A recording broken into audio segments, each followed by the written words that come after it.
అప్పుడు బూర్జువా సిద్ధాంతం ఇప్పుడు బూజు సిద్ధాంతంగా కనిపిస్తుందా? అప్పుడు తుపాకీ గుట్టం ద్వారానే ప్రజాస్వామ్యం సాధ్యమని నమ్మి ఇప్పుడు తుపాకీతో సహా ఎందుకు లొంగిపోయారు? మావోయిస్టు పార్టీ మనుగడ కష్టమని ఎందుకు భావిస్తున్నారు? హిడ్మా మరణానికి కారణం ఎవరు? మావోయిస్టు మాజీ అగ్రనేత మల్లోజుల వేణుగోపాలరావు చెప్పిన కారణమేంటి? జనజీవన స్రవంతిలో కలిసిన మావోయిస్టు మాజీ అగ్రనేత మావోయిజంపై కీలక వ్యాఖ్యలు చేశారు.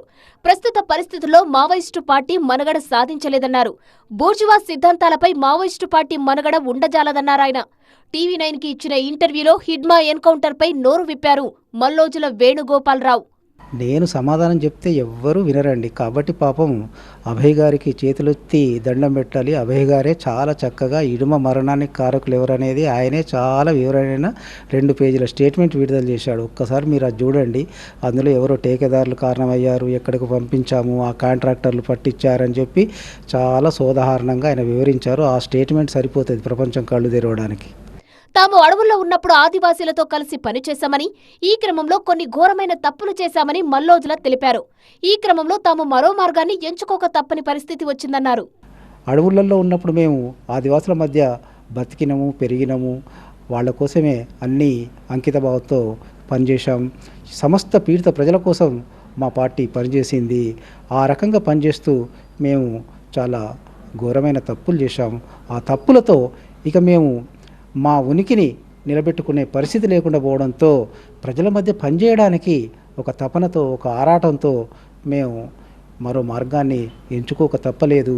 ఇవాళ మేము ఆ మార్గంలో మేము ప్రజల మధ్యకు వచ్చామండి. తాను మావోయిస్టు పార్టీలో చాలా మందిని ఎదగకుండా చేశాననే ఆరోపణల్లో ఏమాత్రం నిజం లేదన్నారు మాజీ మావోయిస్టు అగ్రనేత. తాము ప్రజల్లోకి రావడం ఇష్టం లేని వాళ్లే ఇలాంటి ప్రచారం చేశారన్నారు. కొంతమందికి మేము అడవులలో నుంచి కొత్త మార్గాన్ని ఎంచుకొని ప్రజల మధ్యకు రావడం ఇష్టం లేదు. దాంతో ఏవేవో కల్పితాలు చేస్తున్నారండి. ఎందుకంటే నేను కేంద్ర కమిటీని గుప్పిట్లో పెట్టుకోవడం ఏంటి, నేను కేంద్ర కమిటీలో ఎదగకుండా చేయడం ఏంటి, అసలు మా పార్టీ గురించి ఏబిసిడీలు తెలిసిన వాళ్ళు ఈ ఆరోపణలు ఎవ్వరూ చేయరండి. కేవలం వ్యక్తుల కారణంగా పార్టీ దెబ్బతినడం ఉండదన్నారు మల్లోజుల. ఒకప్పుడు 16 రాష్ట్రాల్లో ఉన్న మావోయిస్టు పార్టీ ఇప్పుడు ఎక్కడా మిగలకుండా పోవడానికి పార్టీ వ్యూహాలే కారణమన్నారు. 2005 నాటికి మాధవ్ ఎన్కౌంటర్తో ఏపీలో లేకుండా అయిపోయాం. గాజల రవి ఎన్కౌంటర్తో ఏఓబీలో లేకుండా అయిపోయినాం. ఎక్కడైనా కానీ ఏంటంటే మేము చాలా సీరియస్ మిస్టేక్స్ చేసినాం. కాబట్టి విశాల ప్రజలలో ఒకనాడు 16 రాష్ట్రాలలో దాదాపు 200 జిల్లాల్లో ఉన్నటువంటి పార్టీ ఎక్కడ మిగలకుండా పోవడానికి కారణం ఏంటండి? ఒక్క సోనా, ఒక్క వేణుగోపాల, నెవర్. వ్యక్తులు ఎప్పుడూ కారణం కారండి. పార్టీ తీసుకునేటువంటి స్ట్రాటజీలు, టాక్టిక్స్, పాలసీలు, కార్యవిధానం, కార్యపద్ధతి అవి కారణాలు అవుతాయండి. వ్యక్తులలో చూసేది ఉంటే వాళ్ళు ఎవ్వరు కూడా సూర్యుని చూడమంటే వేళ్ళను చూసినట్టు ఉంటుంది. తాము 21వ శతాబ్దంలో ఉన్నా 20వ శతాబ్దం వైపు ఆలోచించామని, రాజ్యాన్ని తాము సరిగ్గా అంచనా వేయలేకపోయామని మల్లోజుల వేణుగోపాల్ అభిప్రాయపడ్డారు. మార్క్సిజానికి భిన్నంగానే తాము వ్యవహరించామన్నారు. మేము ఈ రకంగా కావడానికి రాజ్యాన్ని మేము సరిగా అంచనా వేయలేదు.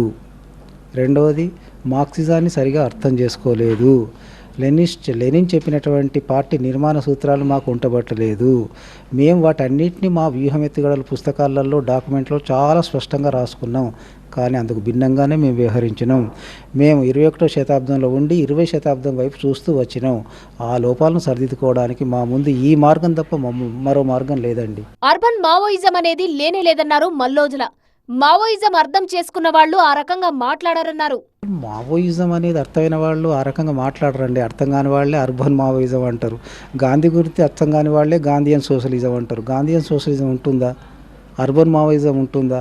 ఆ రకమైన డిమార్కేషన్స్ ఎవరి అవసరాల కోసం వాళ్ళు చేస్తుంటారు. అందుకోసం నాకు అర్బన్ మావోయిజం తెలియదు, గాంధీయన్ సోషలిజం తెలియదు. నాకు తెలిసిందల్లా మార్క్స్ చెప్పిన సోషలిజమే తెలుసు. నాకు చెప్పిందల్లా చెప్పిన మావోయిజమే తెలుసు తప్ప ఈ డిమార్కేషన్స్ నాకు తెలియయండి. కొంతమంది ఇప్పటికీ ఆయుధాలతోనే రాజ్యాన్ని ఎదుర్కోవాలని చూస్తున్నారన్నారు మల్లోజుల. కేంద్ర కమిటీలో కీలక సభ్యులు ఒకరిద్దరు మాత్రమే ఉన్నారన్నారు. దేవ్జీ, మల్ల రాజిరెడ్డి అజ్ఞాతం వీడాలని సూచించారు. కొద్దిమంది వ్యతిరేకించి ఇప్పటికీ ఆయుధాలతోటే ఈ రాజ్యాన్ని మీరు ఎదుర్కొంటామని చెప్పి మీరు ఆలోచిస్తున్నారు. ఆ ఆలోచన నుంచి బయటికి రండి. ఆ ఆలోచించి మీరు బయటకు వస్తారనే విశ్వాసంతో నేనున్నాను. మీరు రండి. ఎందుకంటే ఇప్పటికీ కేంద్ర కమిటీ సభ్యులు దండకాంలో కేవలం ఒకరిద్దరు మాత్రమే మిగిలారు. కామ్రేడ్ దేవ్జీ, కామ్రేడ్ మల్లా రాజిరెడ్డి గారు మిగిలారు. మీరు రండి, మీరు బయటికి రండి, బయటకు వచ్చి మేము ఏ రకంగా అయితే ఇవాళ రాజ్యాంగబద్ధంగా ప్రజల్లోకి వెళ్ళాలని చెప్పి అనుకుంటున్నామో ఆ రకంగా వెళ్ళడానికి మనం అందరం కలిసి పనిచేద్దాం. ఆయుధాలతోని విప్లవ ఉద్యమాన్ని నిర్మించలేరన్నారు మల్లోజుల. తమ ఆచరణలో ఈ విషయం స్పష్టమైందన్నారు. రాజకీయాలు మిలిటరీని నియంత్రిస్తాయి తప్ప మిలిటరీ రాజకీయాలను నియంత్రించలేదన్నారు. రాజకీయాలే మిలిటరీని నియంత్రిస్తాయండి. మిలిటరీ రాజకీయాలు నియంత్రించకూడదు. రేపు అవసరం అనుకున్న వాళ్ళు, రేపు విప్లవాలు చేయాలనుకున్నటువంటి వాళ్ళు, రేపు ముందుకు పోవాలనుకుంటున్న వాళ్ళు, రేపు ఈ దేశాన్ని మార్చాలని చెప్పి విప్లవోద్యమం నిర్మించేవాళ్ళు, మళ్ళీ వాళ్ళు సాధించాలనుకుంటే, సంపాదించుకోవాలనుకుంటే ఈ గన్నులే కాదు కానీ మిసైల్స్ కూడా సంపాదించుకుంటారు. అందుకోసం ఒకప్పుడు మాకు గన్నులు లేవు. విప్లవోద్యమంలోకి వచ్చిన తర్వాతనే చిన్న చిన్న కట్టాల దగ్గర నుంచి మొదలు పెడితే ఏకేల వరకు మేము సంపాదించుకున్నాం. కాబట్టి ఏదైనా గన్ను ప్రధానం కాదండి, ఇట్ ఈస్ అ పార్ట్. అంతే తప్ప గన్నునే ముఖ్యం చేసి ఆలోచించే వాళ్ళు ఎవ్వరు కూడా ఈ దేశంలో విప్లవోద్యమాన్ని నిర్మించలేరు, ప్రజల మధ్యకు వెళ్ళలేరు. అది మా ఆచరణలో తేలిపోయింది. మావోయిస్టులకు అత్యాధునిక ఆయుధాలు ఏ రకంగా వచ్చాయనే దానిపై కూడా మల్లోజుల వివరణిచ్చారు. పోలీసులపై జరిపిన దాడులతోనే తాము ఎక్కువగా ఆయుధాలు సమకూర్చుకున్నామని వివరించారు. మా మానవ శక్తి, మా యుద్ధ నైపుణ్యము, మా శిక్షణ, మా కాంగ్రెస్ యొక్క త్యాగాలు, మా ప్రజల యొక్క సహకారము, మా ప్రజల యొక్క భాగస్వామ్యము, వీటన్నిటితోటి మేము పోలీసు నుంచి అవన్నీ స్వాధీనం చేసుకున్నాం. మీరు అనేక దాడులలో మేము నయాగఢ్ దాడిలో 500 తుపాకులు వచ్చాయండి. కోరాపుట్లో 100 తుపాకులు తెచ్చుకున్నాం. కాబట్టి ఎక్కడికక్కడనే అంబుష్లలో, రేళ్లలో పెద్ద ఎత్తున మేము పోలీసు నుంచి ఆయుధాలు స్వాధీనం చేసుకున్నాం. కొన్ని మేము తయారు చేసుకుంటున్నాం. తనకు తెలంగాణ, మహారాష్ట్ర 2 కళ్లలాంటివన్నారు మల్లోజుల. త్వరలోనే తాను తెలంగాణకు వస్తానని తెలిపారు. ఇందుకోసం న్యాయపరమైన ప్రక్రియ కొనసాగుతుందన్నారు.